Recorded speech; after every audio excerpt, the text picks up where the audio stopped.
জি আমি এখন শুনতে পাচ্ছি এখন। আচ্ছা আপনি যে প্রশ্ন করছেন এটা কি আপনি বলবেন? এই ভাই রাফেল ভাই আপনি বলবেন? করতে পারেন, আমি বলি মনে হয় আর ক্লিয়ার বুঝবে, আমি ওদের মানসিকতা বুঝি। তো বলেন। তো এখন যেটা বলতে চাচ্ছিলাম, এখন আমরা আসতে পারি ইন্ডিভিজুয়ালি।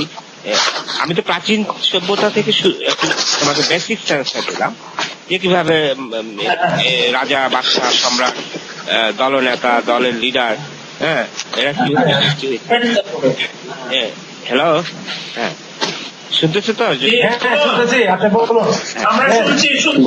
প্রাচীন থেকে আমি জঙ্গল থেকে আমি একটা ধারণা দিলাম তোমাকে, বেসিক আর কি, পরে আমাকে প্রশ্ন রাখতে পারো। তারপর আসলে এবার ইন্ডিভিজুয়ালি আমরা রিলিজিয়নের কথা আসতে পারি, রিলিজিয়নের হিস্ট্রি গুলা। প্রথমে এ পর্যন্ত পৃথিবীতে নানা এরিয়াতে নানা রকম সিভিলাইজেশন। যখন পৃথিবী একটু মানুষের যখন জ্ঞান চর্চা বেড়ে যায়, মানুষ যখন প্রযুক্তি ব্যবহারের বিষয়টা বুঝে ফেলে, যখন মানুষ এগ্রিকালচারের বিষয়টা বুঝে ফেলে, যে চাষের বিষয়গুলো যখন বুঝে ফেলে, হ্যাঁ, ওই সময় যারা যারা দলের লিডার, সেই জঙ্গলে থাকতেই দলের লিডার ধরো একটা হাতি মারলো, সে আগে বেশি অংশটা খাবে, তার সামনে বড় রানটা আগে নেওয়া হবে, সে আগে খাইতো, খাওয়ার পর তারপরে অন্য সদস্যরা খাইতো। সুতরাং দলের নেতা সেই জঙ্গলে থাকতেই অ্যাডভান্টেজ নেওয়া শুরু করছে। হ্যাঁ, দেখা যেত যে একটা প্রাণী বা একটা খাদ্য সংগ্রহ হলে ওই খাদ্যটা আগে তার সামনে আনা, এর আগে কেউ খাইতে পারে। দলের নেতা খাবে, আগে সে এটা স্পর্শ করবে, তারপর সে অনুমতি দিলে অন্যরা খাবে। সেখান থেকেই ব্যক্তি চর্চা, মানে চর্চাটা আগে ছিল সমষ্টিগত। এর আগে কিন্তু সমষ্টিগত ছিল। এর আগে ধরো জঙ্গলের মধ্যে মানুষ একসাথ হয়ে একটা প্রাণী হত্যা করত, মানে খাদ্য। যখন দলের নেতা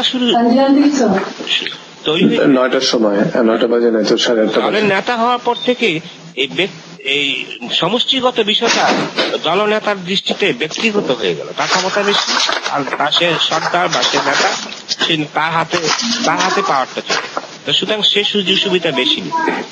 যখনই মানুষ আস্তে আস্তে যখন এগ্রিকালচার বিষয়টা বুঝলো, যে বীজ মাটিতে রোপণ করলে গাছ উঠে, ওই গাছ থেকে ফল ধরে, ওই ফল থেকে খাওয়া যায়, সেখানে একটা ফুড তৈরি হয়। হ্যাঁ, তারপর মানুষ যখন এগ্রিকালচারের দিকে সেক্টরে যখন ঢুকা শুরু করলো, তখন মানুষ বুঝলো যে জমি তাহলে ইম্পর্টেন্ট। কারণ যার কাছে জমি যত বেশি, ফল সে তত বেশি উৎপাদন করতে পারবে, ফসল সে তত বেশি উৎপাদন করবে। তারপরে শুরু হলো দলনেতার জমি দখল করা। তারপর শুরু হলো তোমার নদী এলাকা, এখানে মাছ তারা খাইতে পারে, ফিশ তারা মারতে পারে। যখনই বুঝলো যে জমি আর ল্যান্ড, নদী, পানি খুব ইম্পর্টেন্ট, তখনই দলের নেতা বেশি নিল, দলের নেতা সার্গিকরা একটু কম নিল। তারপর সাধারণ মানুষরা বঞ্চিত, সাধারণ যারা তারা হয়তো তারাও পেত, তখন তো ল্যান্ড অ্যাভেলেবেল ছিল, কিন্তু মানে দখলের বিষয়টা তখন থেকেই শুরু হলো। তারপরে আমি এবার আসি, ধরো মানুষ যখন এভাবে ডেভেলপ হইতে বিভিন্ন অঞ্চলে বিভিন্ন রকমের মানে এক গোত্রের সাথে আরেক গোত্রের মারামারি, এক দলের সাথে আরেক দলের মারামারি, এই মারামারি করতে করতে বিভিন্ন দল বিভিন্ন দিকে ছড়ায় ছিটিয়ে পড়লো। হ্যাঁ, ছড়াইতে তো বিভিন্ন দিকে সিভিলাইজেশন গ্রো হওয়া শুরু হলো। দল যেদিকে গেছে সেদিকে একটা এরিয়াতে তারা বসবাস শুরু করলো। সেই এরিয়াতে বছরের পর বছর থাকতে হাজার হাজার লক্ষ লক্ষ বছর সেখানে তারা একটা বিশাল জনগোষ্ঠী তৈরি হলো, সেখানে একটা সিভিলাইজেশন। সেরকম সিভিলাইজেশন ধরো পৃথিবীতে প্রাচীন সিভিলাইজেশনের মধ্যে আমাদের ভারতে যেমন সিন্ধু সিভিলাইজেশন, যেমন ধরো ইরাকে ছিল ব্যাবিলনিয়ান সিভিলাইজেশন, হ্যাঁ, তোমার ইরানে যেমন ছিল ইরান, আফগানিস্তান, ওই এরিয়া, তুর্কমেনিস্তান, কাজাকিস্তান, ওই সমস্ত এরিয়াতে সিভিলাইজেশন বলা হতো পার্সিয়ান সিভিলাইজেশন। তারপর ইজিপ্টে যেমন ধরো নীল রিভার, যেটাকে নীল নদ বলে, এই নীল নদের দুই পারে দুইটা সিভিলাইজেশন, একটাকে বলা হয় সিরিয়ান সিভিলাইজেশন, আর একটা সিভিলাইজেশনের নাম মনে আসতেছে না আমার। তো ওখানে আবার দুইটা সিভিলাইজেশন। তারপর এদিকে ধরো চীনে একটা সিভিলাইজেশন, যেটা চীন সভ্যতা বলে। তারপর ধরো গ্রিস, মিশরে একটা সিভিলাইজেশন, এগুলো আরো পরে হয়েছে, যেটা মিশরিয়ান সিভিলাইজেশন। তারপর গ্রিক একটা সিভিলাইজেশন, গ্রিক সিভিলাইজেশন। তারপর ধরো রোমান সিভিলাইজেশন, এগুলো আরো পরে হয়েছে। হ্যালো, জি বলেন।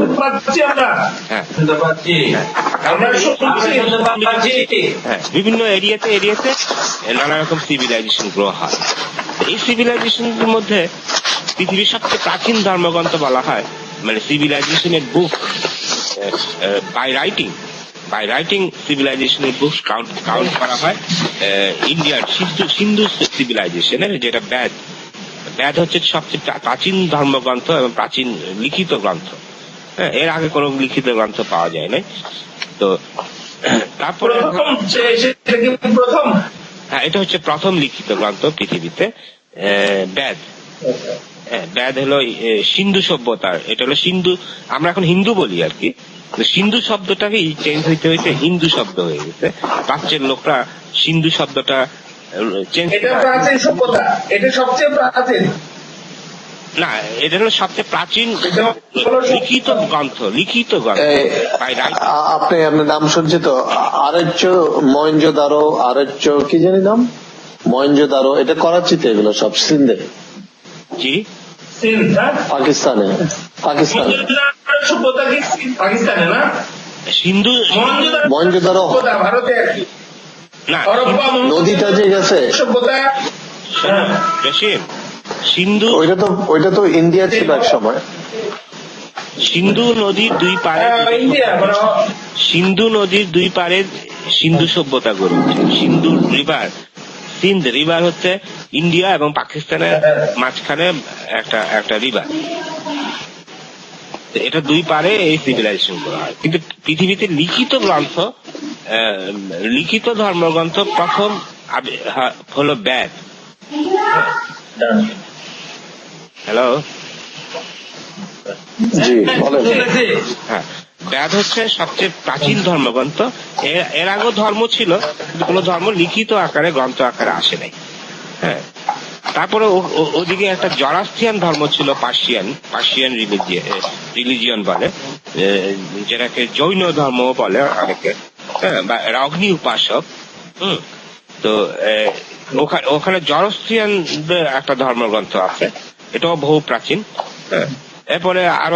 এরপরে ধরো মুসার যে ধর্ম, যেটা তোমার,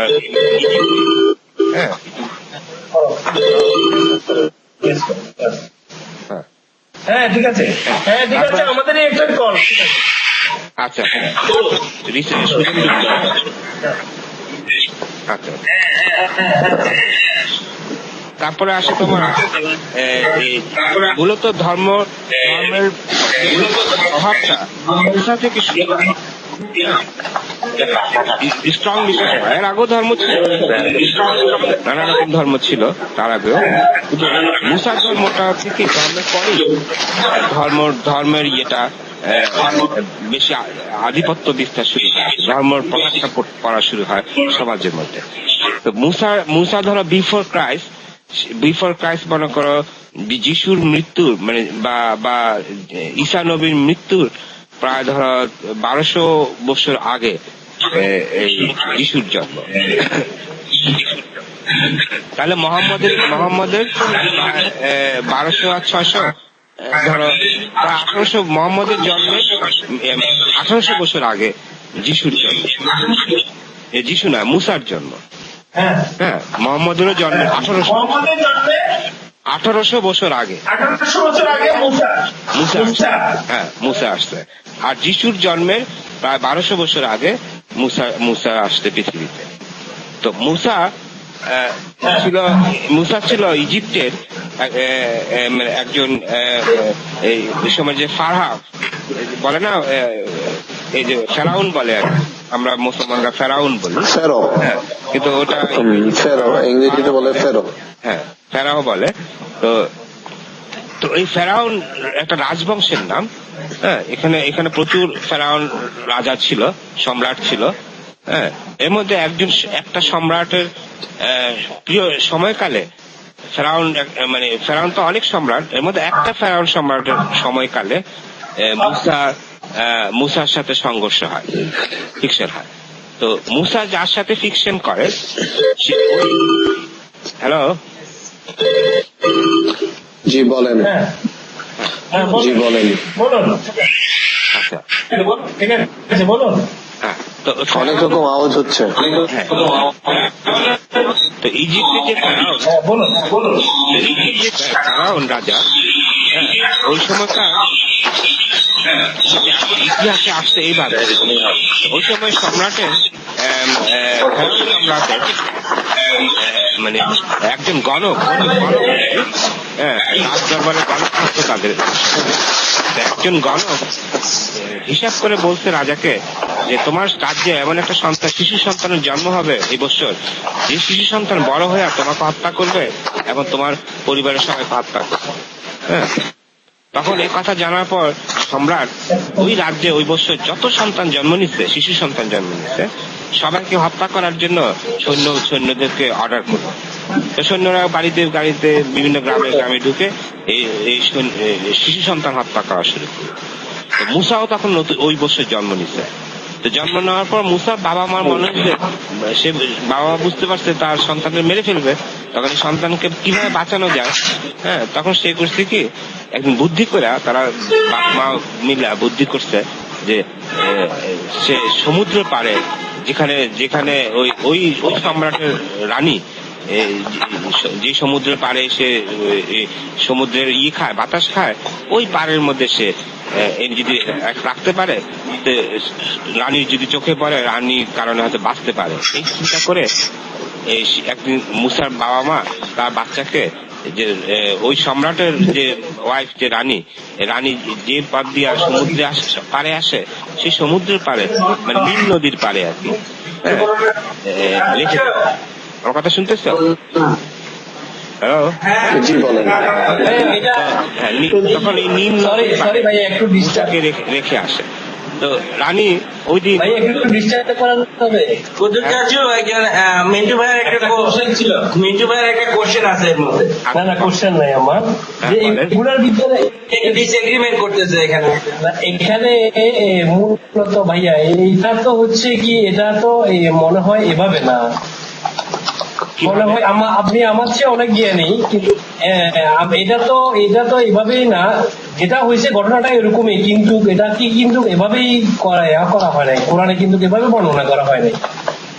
কোরআনটা তো হচ্ছে আপনার সাথে ডিসকাশন করবো না এখন। আমি একটা বই লিখলাম, আমার বই দিয়ে আমাকে বিচার করা তো ঠিক হবে না। আমার বই বিচার হবে 10 জন কি লিখছে সেটার উপর বিচার করতে হবে। আমার বই তো আমি বলবো আমি ভালো, আমি লিখতে পারে খালি বঙ্গবন্ধুই ভালো, তো বঙ্গবন্ধুরই কি গুণকীর্তন, আর তার জিয়ার যে ফলোয়ার, যেখানে জিয়ারই গুণকীর্তন, তার পক্ষে বিরুদ্ধে কোনো কথা না, তারই পক্ষেই খালি। এখন কোরআন বিশ্বাস করেন মোহাম্মদ, কোরআনের যুক্তি দিয়ে আপনি কোরআনকে তো শুদ্ধ হিসেবে প্রমাণ করেন। আপনার কোরআন অন্য গ্রন্থ বা অন্য জ্ঞানীরা, অন্য বিশেষজ্ঞরা কোরআন সেটার উপর ভিত্তি করে কোরআনের বাণী দিয়া কোরআনকে শুদ্ধ